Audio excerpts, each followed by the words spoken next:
to make your money work for you but find investment intimidating? Do you want to build towards a better future? With Atram Group's funds, you can invest according to your interests and values.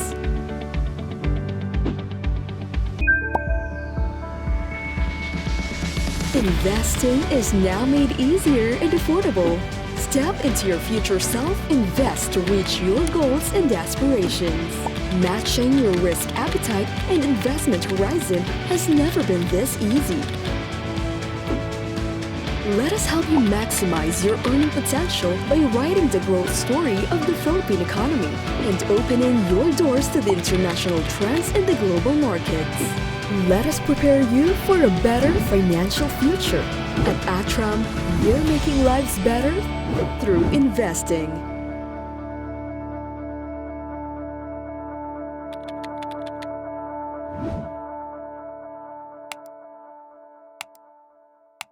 Hello and good morning everyone. Thank you for joining this week's episode of Atram webinar series.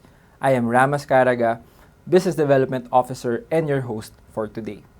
What a shocking year 2022 was. In contrast to the historically volatile years of 2020 and 2021, which caught the deepest economic downturn ever followed by the biggest recovery, 2022's growth results were much more consistent. The year 2022 has been exceptionally eventful, with the world economy being struck by a number of unfavorable disruptions such as supply and demand problems affecting the labor market, a third major COVID-19 wave, and Russia's invasion of Ukraine. In this 2023 outlook, Atram's very own Chief Investment Officer Alessandra Araullo is set to share Atram's perspective on the state of the markets and placement of various investment strategies. Our goal is to assist our clients in determining the implications of their portfolios and to provide investment solutions that are tailored to their specific needs and requirements. If you have questions, you may send them as clearly as now by clicking on the Q&A button below your screen. Before we get started, I'd like to let you know that this session will be recorded and copies will be disseminated as well as uploaded on all our social media platforms. If you are just starting out in this world of finance and investments, or a seasoned investor who would be like to be in the loop with the latest investment news and strategies, we have some wonderful resources to get you started. Subscribe to our YouTube channel, Atram Studio. If you have any friends who you think would like this webinar but are unable to attend, a replay of this session will be posted on our official YouTube channel. Don't forget to click the notification bell so you get notified on all our devices when new videos are uploaded. Also, please don't forget to visit our website, atram.com.ph, for a more detailed information about all the funds that we offer. You may also scan the QR code to visit our official social media pages. We would like this webinar to be as interactive as possible, so please don't hesitate to send your questions in the Q&A tab all throughout the webinar. We will also be wrapping up with a quick feedback survey after the webinar, so we do hope you can share your thoughts with us about the session today and how we can further improve our webinar series. It is indeed a privilege and pleasure to have with us today Atram's Chief Investment Officer, Alessandra Araullo. She is responsible for overseeing all investment portfolio-related activities of the firm, including formulation and implementation of strategic and tactical asset allocations, decisions, fund and security selections, and market risk management for Atram's discretionary managed accounts across equity, fixed income, and multi-asset strategies. She is a CFA charter holder and was a member of the Board of Trustees for CFA Society Philippines in 2017 up to 2019. She is also a member of the Fund Managers Association of the Philippines. So without further ado, let's start. Hello Sandra, the floor is yours. Thank you, Ram, and to everyone, good morning and thanks for joining us. As we head into the new year, a brand new year, let me share with you our views for the markets, considering the very challenging year that we just closed. Let me start with a recap of the markets and how they have performed. So just as we were coming out of the pandemic lockdowns at the end of 2021, we were quite optimistic for our own market, riding this reopening theme. However, as we know, in the first quarter, war breaks out in Russia, Ukraine, and that really disrupted the views that we had, and it was what we call a tail risk event. Just as that was happening, we also saw the Fed, the US Federal Reserve, starting to hike interest rates on their part of the world. Also, coming out of the pandemic and the loose policy up to that point, it had done its job and has given quite a lot of momentum behind the economic activity in the US. And so the inflation problem started rearing its ugly head. You have tight supply still from pandemic-related bottlenecks, and you have pickup in demand given the loose policy throughout the pandemic. That kind of got in the way of this optimistic outlook that we had for our own markets, as global markets, both equities and bonds, started to sell off. However, there was still a lot of uncertainty, certainly in the first quarter, given those events. It was really in the second quarter when reality sets in and inflation continued to rise. No? So that that justified more aggressive hiking, not just from the Fed, but in other parts of the world as well. And then the significant event was seeing the yield curve, the U.S. Treasury yield curve, getting inverted for the first time. When we say inverted, when you have shorter end rates giving higher yields than longer end. So the 2 to 10-year yield difference started to become negative. And in the past, this has been an indicator that predicted most recessions. So that kind of also troubled markets. As a result, stock markets started to reprice or to take into account these higher rates. And risk markets across the world started to enter what we call bear market territory, where prices are down more than 20%. We did see a bear market rally at the end of the second quarter, where despite the bleak outlook, markets ended it with optimism, given that extreme positioning might be coming into play.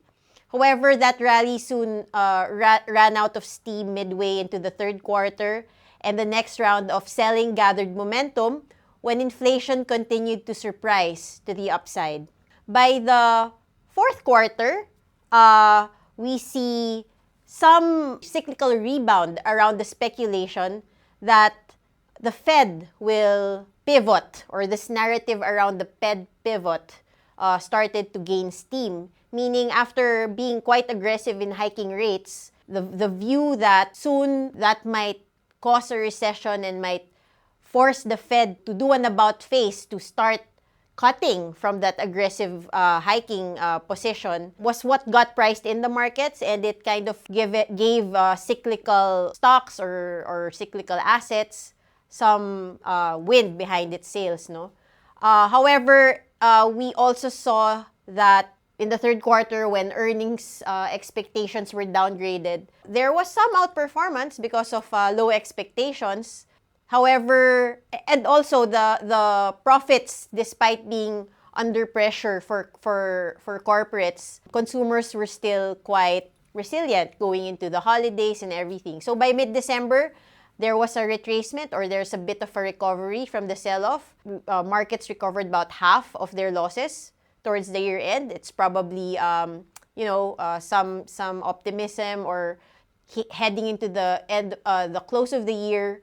It's termed the Santa Claus rally, or some reprieve at least for the markets.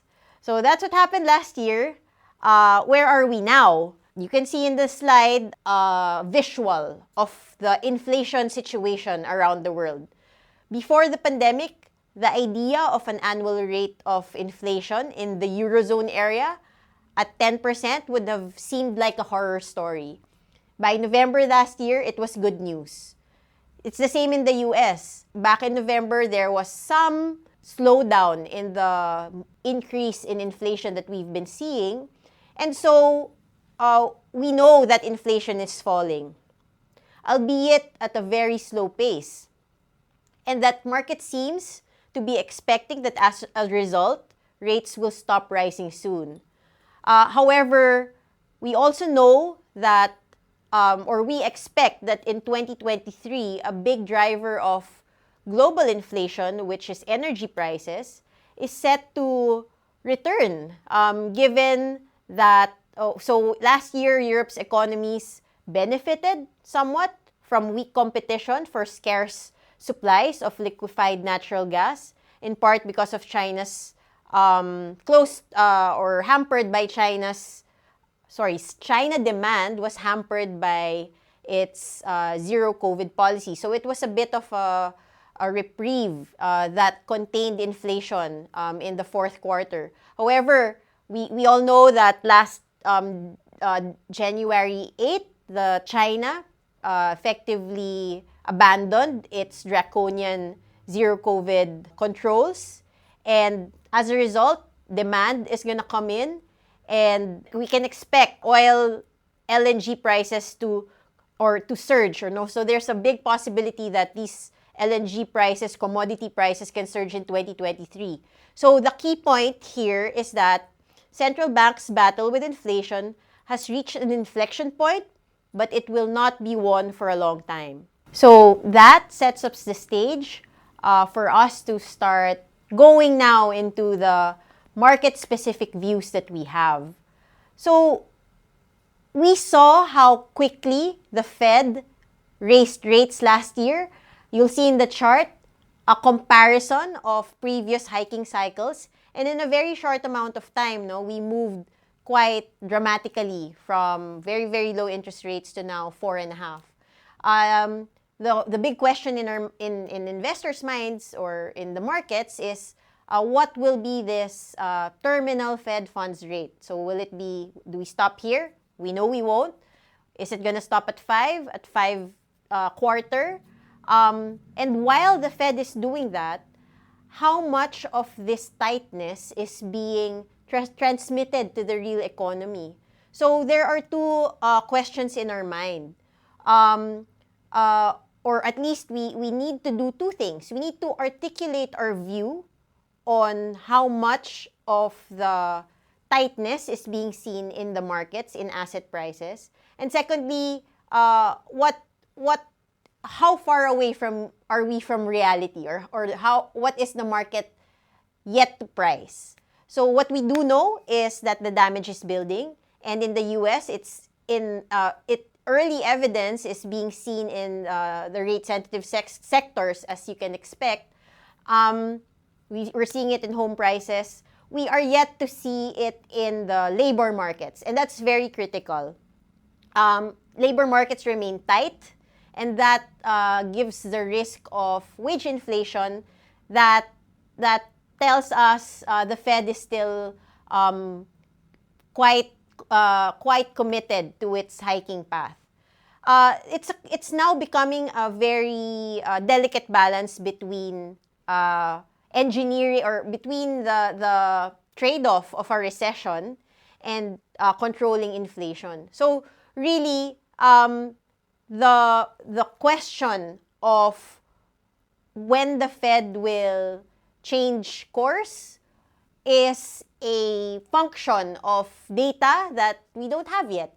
So for now, there is quite significant optimism around what is being called as a Fed pivot. So from hiking rates, there is markets are being optimistic. So every time there's a cyclical rally, markets are kind of thinking that maybe inflation is going to go down, it's peaked already, and the Fed won't need to hike rates further. We already know that while inflation is at an inflection point, it will remain elevated. So the likelihood of the Fed reversing from its hiking or actually pivoting, is very low. And you can see on the chart the dot plots or visual of where the Fed committee members are at in terms of their own personal views on this terminal Fed funds rate. And for the year 2023, so it's a range, albeit narrower. So from those expecting rates, another 25 to 75 basis point hike for the year, 2024, 2025 remains a lot more uncertain. So that tells us that definitely a pivot is not quite in the cards as far as policymakers are concerned. And this hasn't been a secret, no? It's been well telegraphed. The problem is the markets are trying to get ahead of things. Obviously, markets price in things before they actually happen. And so the bets of a Fed pivot are just, whenever we see some rallies, especially with cyclicals, it's that Fed pivot getting priced in. So our view for global equities is that any strength, we just saw it in the first week of January, diba? Any strength in price action is an opportunity to bring it down to an overweight tactical position. And entering the year, we've been quite underweight in our own portfolios. We are more focused on choosing our spots or sector selection. We do prefer commodity producers, given the reopening of China. We prefer energy sector. We also like dividend payers, given that income is really top of mind of investors. Because the good news in 2022 is that it created these opportunities for income seekers on the fixed income side or on the bond side. So for the good part of the last decade, we saw interest rates really, really depressed, and investors have had to move up the risk curve just to generate the kind of asset or portfolio returns that they needed. So given the extraordinary year of 2022, where bonds and equity prices moved in the same direction, it means that we're entering this year with a lot of cushion on the bond side. There is now quite attractive yield or income to be made in coupons, and that gives us a little bit of cushion for the possibility of rates to move somewhat higher still. And in particular, we think that given the inverted yield curve that we're seeing for US Treasuries, the term premium should return. It will not remain inverted forever. And as that term premium returns, it's better to stay in the shorter part of the curve and really get that income coupon to lock in some of the yields in this rising rate environment. We like, as I mentioned, shorter end of the Treasury curve. We like TIPS or Treasury inflation protected securities. In investment grade credit, we like the 5-year ROPs and Philippine dollar credit. We get quite an attractive spread now. And also the dollar. The dollar, we've seen the dollar strengthen across the board, and also for our own currency to weaken. Consequently, that the ability to place in higher yielding fixed income, dollar fixed income is helping significantly in that diversification aspect of our portfolios. So from talking about the global perspective, we now go into our own markets. So the problem is that the worst moves for emerging market risky assets are seen in US recessions. So given that our base case scenario is for a US recession, albeit mild to moderate, there is still it puts emerging markets or emerging market assets like our own Philippine equities and Philippine bonds at a precarious footing. And in particular, we have macro conditions or our own macroeconomic conditions are signaling challenges ahead, no? So we have structural twin deficits, meaning that whenever you have a strong dollar or rising dollar interest rates, it puts us, the country, in a position that is between a rock and a hard place. So that persistent current account deficit position makes our assets, peso assets, very vulnerable to external factors. And that is why we haven't been seeing foreign fund flows into our market. Secondly, you have on the fiscal side, government spending, the strong commitment to spend is happening at a time when there is tight fiscal space, no? So meaning there is high public debt to GDP, and so that means elevated fiscal deficit to GDP. While we are in need of that fiscal spending, it is also coming at a time when we're stretched on the macro side. So those twin deficits are working against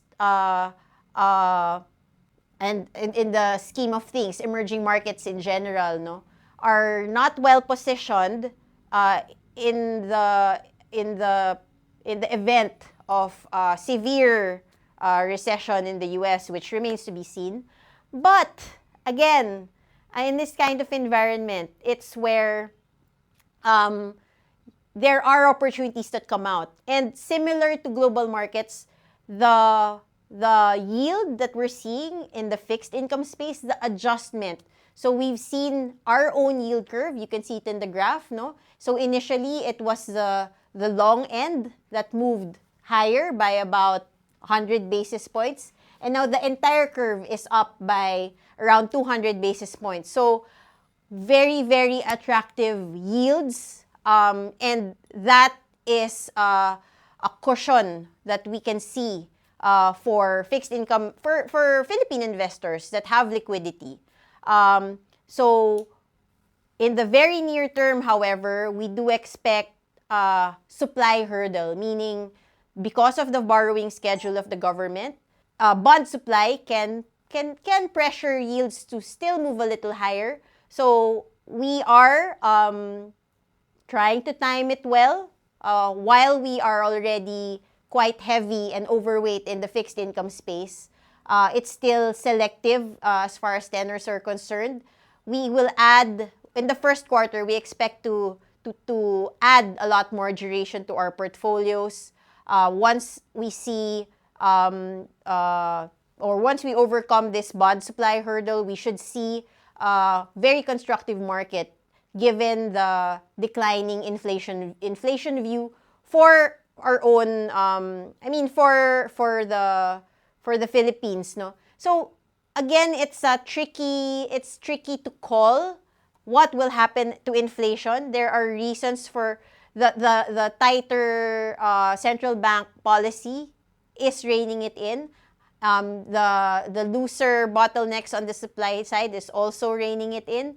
But with China reopening, again, there's that pressure for the commodity side to keep inflation elevated. So from a very tactical view, the position is to add more, most convincingly, to our fixed income position. and kind of watch rates or the level of yields very carefully to deploy accordingly. So, finally, the insight or the takeaway that I would like to for you guys to take with you is that a so-called hard and soft landing for the US is still pretty much both on the table. However, markets are expecting it to be a soft landing. That remains to be seen. The outlook is very uncertain still, and so diversification is as important as ever. The good news is you have now fixed income yields at very attractive levels, and they can now anchor and really serve as that cushion for that volatility that we're expecting as asset prices reflect the what's going on in the real economy. We also expect our views to change a lot more frequently than it did in the past. Our stance heading into 2023 is broadly risk-off, as I described to you, and we prefer fixed income over equities and long-term bonds.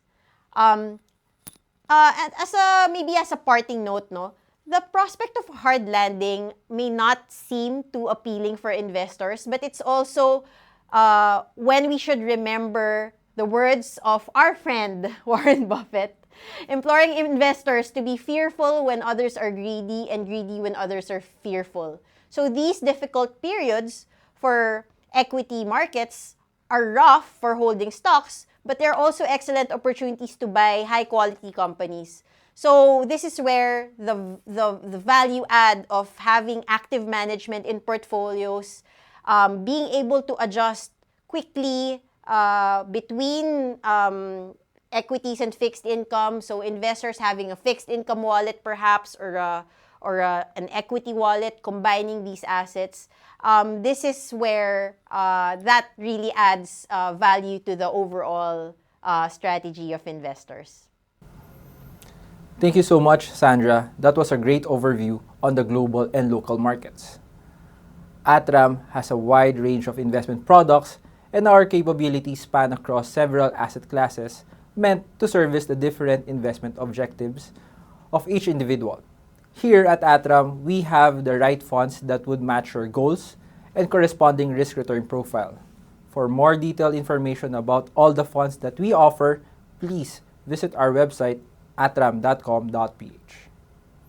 It is with great pride that we announce that Atram has won Best Investment Solutions Provider Philippines 2022 from International Business Magazine Award and World Business Outlook Awards, as well as highly commended Asset Management Company of the Year Philippines by the Asset AAA Sustainable Investing Awards 2022. For today's session, we hope that you gain something from the discussion to hashtag Take On Tomorrow by investing your hard-earned money with an award-winning fund house. This 2023 and the coming years, we hope to offer you tons of opportunities to accomplish your goal of hashtag making lives better. At this point, we would like to move on the live questions from our audience. Joining Sandra is the Atram's Head of Macroeconomics and Sustainability Research, Mr. Jose Marie Lacson. Thanks, Ram. So, Sandra, I'm your moderator for today. Yeah, I'll take you through some of the questions, but just looking at the presentation on 2022. No, it's still fresh, but yeah, it was a bit just a bit more too volatile relative to those who've probably entered the market over the past like 5 years. No, this is probably the most volatile, and it's coming off a period wherein we're actually sort of like hopeful because we're coming out of the lockdowns, right? Yeah, you're right. Actually, the volatility isn't new. What's causing the volatility is what's different for us. So it's really hard to relax. We have to keep being updated and really on top of everything in the investing environment that we're in. So I guess the next few questions are actually precisely that. How do we keep ourselves, or our toes, ready for 2023? Maybe we can start off with expectations. No? So what is the effect of our views on investing between developed and emerging markets? No? So if you're looking at it from a top down, do you think the developed markets should be like underweight? And maybe what are the catalysts that would signal that we can increase our exposure to emerging markets like China, ASEAN, or even like the Philippines? So I will start with context. And the context is we are a Filipino investor. We invest for Filipino clients that have peso exposure and peso liabilities. So there will always need to be a home bias. That said, and that is the reason why we cut our universe. Atram cuts, the investment team of Atram cuts its coverage of the investment universe into broadly 4 or 5 asset classes. So local bonds and equities, and then everything else, global bonds, global equities, and what we call alternatives where commodities fall in. So focusing outside of the Philippines, developed market versus emerging market. But if you think about it from another investor's perspective, the Philippines is an emerging market. So let's make that consider that into the analysis. I think the better question to ask really is equities versus fixed income at this point. But if I have to so if it's the fixed income space, whether it's developed versus emerging, there are equal opportunities, particularly again from a Filipino investor standpoint, because the dollar is really still going to be strong broadly. And because of where nominal rates are, so because of the adjustments that the Fed has already undertaken last year, there is real yield compared to the last 10 years where there was zero. So and then there are dollar credit, Philippine dollar credit and other investment grade credit that gives that opportunity to make income and also positions investors well for capital gains in the fixed income space down the road. So this is on the developed market dollar space. And equally as I described in the presentation earlier, the lowest hanging fruit is emerging market local currency bonds of Philippines, Philippine government securities. Moving on to the equity space or the riskier space, is it developed market versus emerging market? Where we are today, we prefer emerging market. We prefer Philippine equities over the S&P 500, for example, because the earnings of the corporates are still much better. We're seeing it much better for the Philippines. But it rides on, parang if we get to that point where the recession narrative comes to fruition for the US, that will not bode well for local risk, for emerging market risk. So it's a toss coin really between developed and emerging market on the equity space. And it's really on the fixed income space there's more opportunities at present. Okay, I guess we have a question here that's kind of related because you just mentioned that we have a preference for the Philippines, and on the equity side, the outlook for the S&P 500 is a bit more dependent on that recession scenario. But what about for the PSEI? What's our forecast for this year? Okay. Caveat again, when you say forecast, we do anchor it on fundamentals, and fundamentals being what are these companies earning, right? What are these corporates earnings? What's the earnings growth? And I mean, if everything is at fair value, we're expecting like 17% EPS growth next year for the PSEI. The stock price should reflect that, but that's not the case. Stock prices tend to discount fair value. So kung pag-uusapan lang natin is fair value, we actually think fair value for the market is at 8,100. And this is already discounting it for the negative sentiment. We are already assuming a devaluation, meaning for the last 10 years, the PE ratios would have been closer to 17 times, thereabouts. We're assuming 15.8 PE for that target that I just mentioned, that 8.1 target. And we're also already tempering the outlook on earnings. So there is a real dislocation right now between what is fair value and what is priced in the market. So maybe there is something that's being priced in that is outside of the fundamentals. Or I mean, obviously, there's something that's being priced in that's outside of the fundamentals.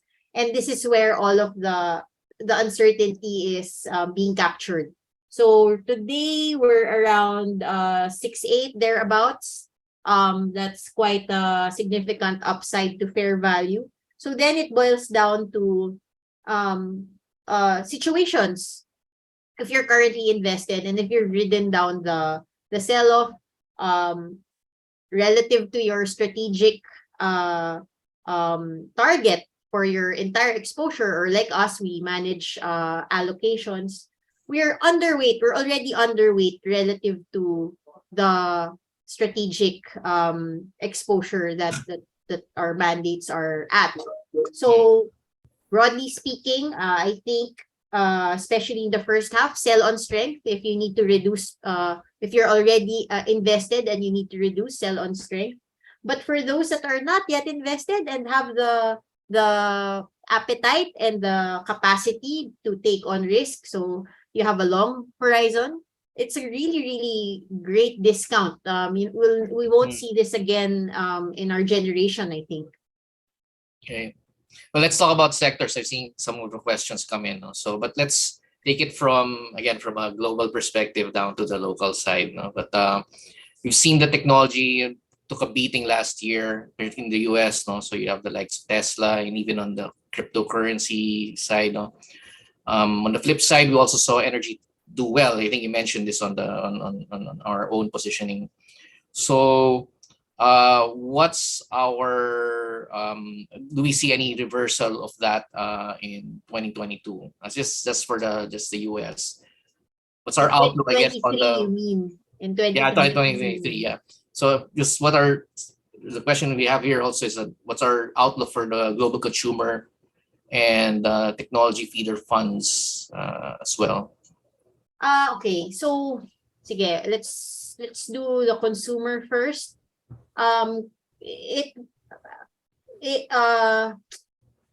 Consumers actually have been quite resilient despite the high inflation. And that is reflecting on the margins of these consumer companies. So and given that there's something that's being done about inflation, it stands to benefit consumers. So kumbaga the worst for consumer stocks would have already played out. So the outlook there is positive. For tech, the reason why there was a quite dramatic sell-off last year is it's really the interest rate adjustment. So tech and any growth stock, diba? Parang there is an expectation of really outsized hyper growth in the future. The interest rate adjustment demands that the expected return or the expected growth in the future gets discounted back to the present. So sa madaling salita, the rate adjustment, higher interest rates have driven the sell-off in hyper growth companies. Same as how bonds, long end bonds have sold off. So these are what we call high duration securities. So they're very sensitive to interest rates. So that's what caused the sell-off in tech. I think we differentiate between investing in tech as a thematic exposure and doing it on a tactical basis. If there is certainly a case to be made for the strategic exposure. I mean, throughout history, any growth, any kind of growth is driven by technology. It cascades down to everything else. So we took pains in looking for these high quality funds that are invested in that sector. So we're very confident in the thematic exposure. On the tactical exposure, I think it would have, parang the rate adjustments would have already happened last year. So I don't think a further sell-off is in the offing. That said, you do not get, investors should not take on tech exposure based on a view that interest rates might adjust lower again. You're better off picking again fixed income to capture that opportunity. So I guess timelines, no? Kung within 2023, we don't expect there to be any dramatic outperformance within tech and consumer because they're still part of the equity risk spectrum. But if you go down the line, maybe 2024, which is when markets should price ahead, nangyari na yung recession na we're saying might be, we expect it to be mild. It would have happened already. So the next step is to price in a recovery. And that's when equities, particularly high growth exposures, are set to lead naman. So it's a matter of time frame. No. Let's go local. I think there's some questions here about our views on airlines, tourism, and property. I know airlines, we have a generally favorable view as a reopening play, but has volatility, of course. Right. So we did still enjoy the benefit of the windfall of reopening last year. That's why Philippine markets outperformed global. No, at least I'm talking equities. Equities were just down 7%, whereas the U.S. stocks were down 19%. Diba? Global stocks were down 19%. So that outperformance is a function of the margins or the earnings that the Philippine corporates were able to deliver, including those that really benefited from the reopening, the tourism, airlines, etc. So that did the reopening theme is what really we saw it already last year. Now this year, the reopening is still there is still momentum, but the momentum is slowing down, and there are new catalysts that we are seeing for the year that are acting as headwinds. So I think on the equity side, it still remains to be seen how companies or those that are in these sectors are going to adjust to what we're seeing for the year. I mean, on the upside, you have China reopening, and that will really stimulate a lot of productivity, a lot of revenues for these companies. But at the same time, on the commodity side, it's a cost. So it's a push and pull dynamic. Again, we think that generally speaking, equity risk requires a higher premium, meaning I will only take on equity risk exposure if the potential upside is a lot higher than what we've seen in the past. And that's just not the case at this juncture, which is why we're really more biased towards fixed income. Okay. What about property? And just to go through it quickly. Our view on property. Our view on property. Well, certainly again, what's our starting point? If it's at least for the equity strategies that we manage, we're actually very overweight on property, because the discounts that we're seeing for likes of Ali, for example, are really just so attractive. And we take on a long-term perspective for our equity strategies. So the um the net asset value of property companies are way higher than where the market is pricing it. The market is pricing it at. So it's as if, you walk into a store, you walk into a luxury store, very good names, very good quality, and then you're seeing things at a discount sale, 70-50% off, diba? What's the market? Right. What's the consumer behavior? You want to take advantage of that if you have the appetite for that kind of risk. There's a question here on, I guess, long-term investing. Okay, so what do you think should investors take? I mean, we do have some feeder funds. So what themes do you think are better for the long term, say 5 years? I think first of all, time averaging is always it's tested. It's a tested strategy for investors like you and me. As we get liquidity, as we get cash flow, we set aside, we put it into our investment portfolio on a regular basis. So takes away the parang it manages the difficulty of timing markets. But there is still benefit to my parang being aware of what's going on, right? So from a timing standpoint, any cash that I have now, I'll put it in fixed income. Maybe also a balanced fund, no? So that gives that is already handing over the burden of deciding when to go to equities to an active manager like ourselves. Right. And by the time this is typical investor behavior, by the time there is tension on how well an equity market is performing, ano na yan, it's already the first signs of medyo stepping off of the brakes. Professional investors like us, we won't be actively adding anymore because we've added already.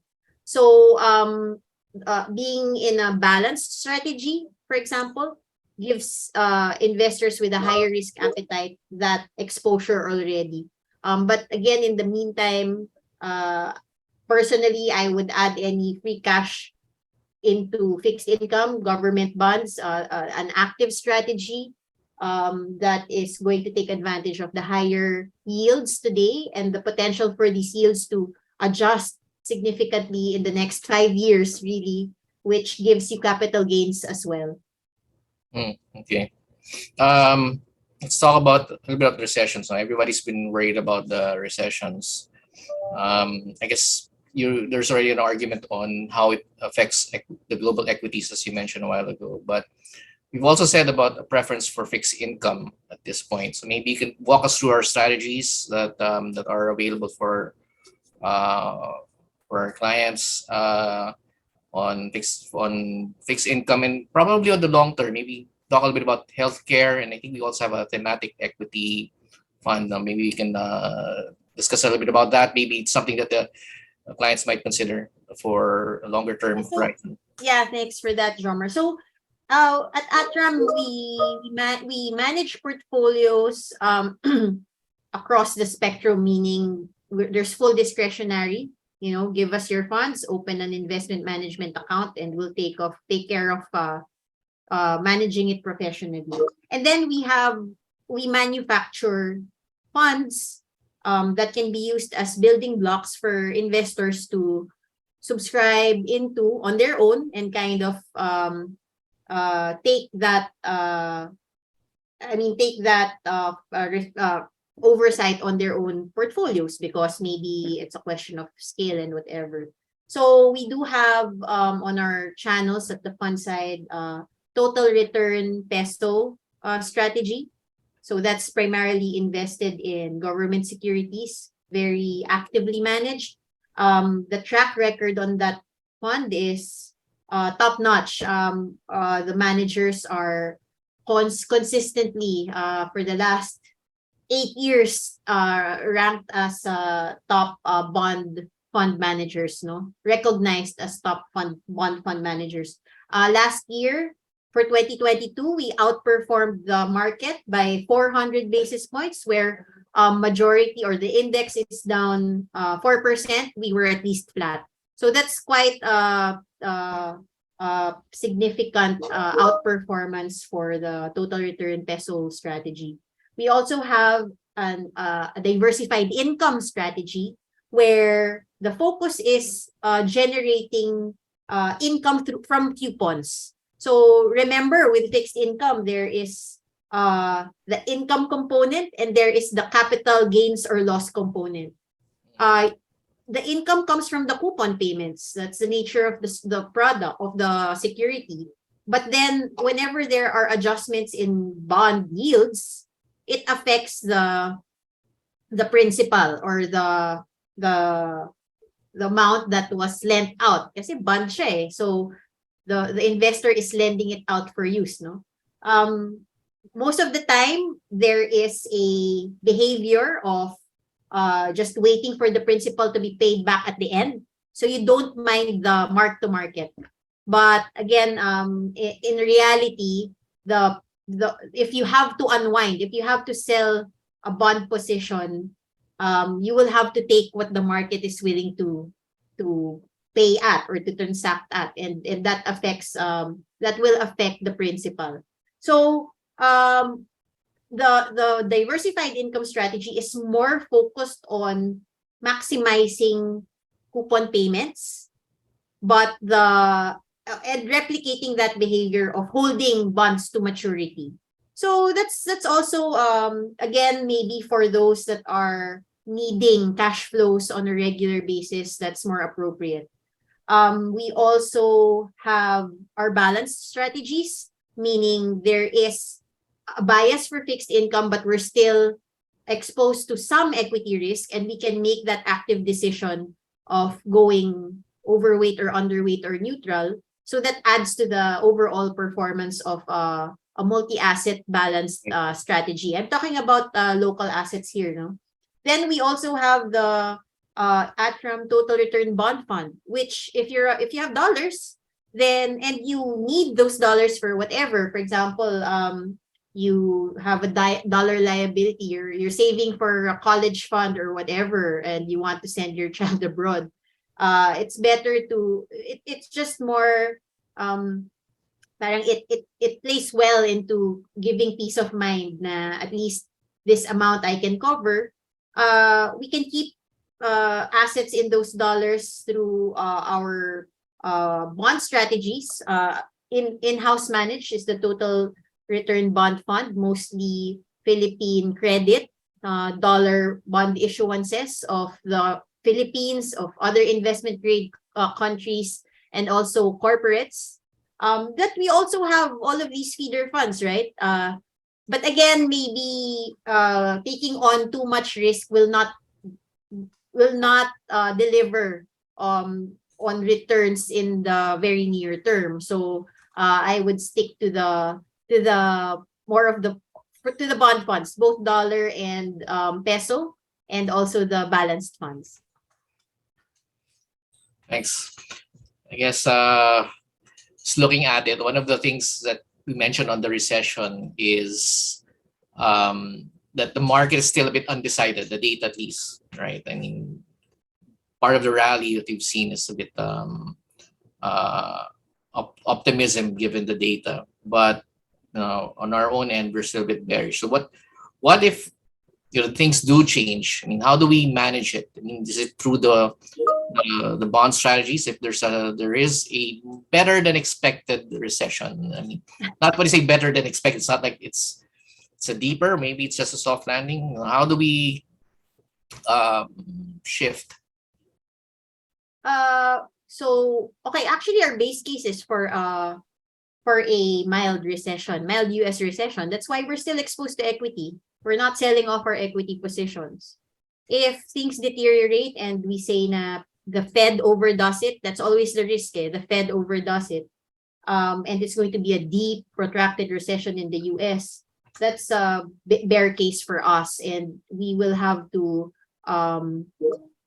really minimize or keep our equity exposure to a minimum for a longer time also. But that hasn't happened. What do we want to see? What are our goalposts, or what catalysts are we looking at? It's really, data on labor markets in the US. Locally, it's our own BSP's guidance on policy. So the difference, Jomar, di ba, on the macro side, the US macro situation is strong. That's why they're cooling things down. They're trying to tighten conditions, no? Sa atin, it's not the case. We actually need to keep the policymakers know that we cannot over tighten, and in fact we're still coming out of the lockdowns, so we need that kind of momentum, space, right, and support. But because of the FX, the deficit, the twin deficit, the current account deficit that we have, we were importing this inflation when the Fed was raising rates and we weren't doing anything. We saw the peso weaken towards 60 to $1, and all of a sudden it's just not about a weaker peso anymore. It was actually tightening conditions for the economy. That's why when the BSP said na okay, we're matching what the Fed is doing, the peso, we got relief from the peso. In fact, it's quite strong now. But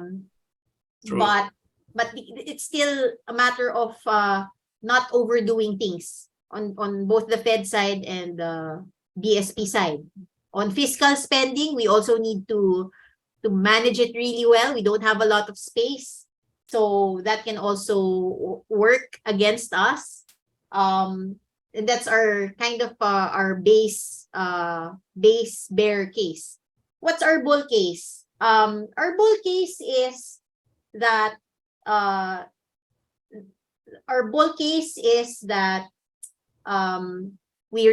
Fed and everywhere else, inflation is reined in by policy. It will have to show in the real economy in the US, where labor markets need to tighten, and there needs to be some further adjustments on asset prices, further tightening of financial conditions. The bull case is that's isolated to the US, and on our end, we're not seeing tighter financial conditions. It's just right so that our corporates are still able to generate the earnings that they have been able to generate coming out of the pandemic. If we hit 17% EPS growth is an adjustment lower from what we saw this year, close to 40% EPS, no? Arguably because of low base, but at least a healthy clip on corporate earnings. The policy is allowing for that kind of sweet spot that the economy is humming along. We're getting we're opening, we're getting activity, we're getting earnings, etc. And as long as companies are able to deliver on earnings, the fair value is 8,100 at least. Right. Bull case can go up to 9,000. But diba, these are all scenarios, and we have to ascribe probabilities of this happening. And it's a lot harder to call these probabilities right for shorter time frames, but for longer time frames. By long, I mean 5-year long na yun. I'm confident na it's going to be that growth is going to come from the Philippine equity market. I can see that the time are actually slightly a bit extended, so I guess we can finish off with that question. Thanks, Sandra. Thank you everybody for attending our webinar today. Yeah. So Ram, I think that is all the time we have for now for questions. Once again, we want to thank Sandra and of course the viewers. Thank you for making it to our session today. We sincerely hope that today's webinar provided you with valuable insights and takeaways. Now, did you know that for as low as 1,000 pesos, you can already jumpstart your investment journey? Here's how you can invest in Atram funds. Good day! If you are interested in investing with Atram, the leading independent asset and wealth management company in the Philippines, please visit our website, www.atram.com.ph. We have all the details you would need to know about our funds. If you would like to start investing, click Invest Now. For further assistance and account opening, you may email our client services team. If you have more questions, visit the website's Frequently Asked Questions page or Atram Academy page. We hope this helps. Thank you. There you go. If you have any further questions or would like to learn more about Atram, please visit our website atram.com.ph.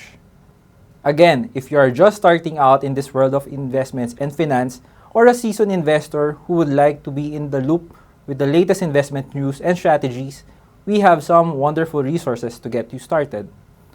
Subscribe to our YouTube channel, Atram Studio. If you have any friends who you think would like this webinar but are unable to attend, a replay of this session will be posted on our official YouTube channel. Don't forget to click the notification bell so you get notified on all our devices when new videos are uploaded. Also, please don't forget to visit our website, atram.com.ph, for a more detailed information about all the funds that we offer. You may also scan the QR code to visit our official social media pages. Lastly, please answer the survey at the end of this webinar, and we would love to know your thoughts on today's topic. On behalf of everyone at Atram, thank you again for your attendance and participation. We wish you and your loved ones continued health and safety.